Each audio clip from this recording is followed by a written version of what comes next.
Shu videoni internetda ko'rgandim, sizlarga ham bitta aytib bermoqchiman. Bu 45 soniyalik eksperiment hayotingizni butunlay o'zgartirib yuborishi mumkin. Lekin bu ishlashi uchun ko'zingizni yumishingiz kerak. Ko'z yumish bu shart. Xo'p. Tasavvur qiling, 10 yil o'tdi va hayotingiz orzu qilganingizdan butunlay teskari bo'lib chiqdi.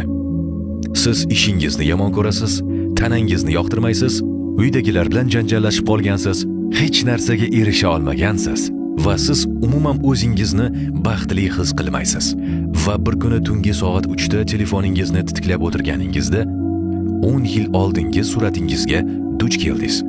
Va shu payt siz, agar men vaqtni 10 yil orqaga qaytarganimda hammasini to'g'rilagan bo'lardim. Barchasi butunlay boshqacha bo'ladi deb xayol surasiz va siz Allohdan o'zingizga yana bir imkoniyat berishni so'ray boshlaysiz. Endi ko'zlaringizni oching.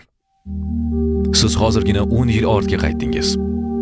Barcha odamlar ichida aynan siz bu imkoniyatga ega bo'ldingiz. Istagingiz amalga oshdi. Endi aytingchi, bu yog'iga nima qilmoqchisiz?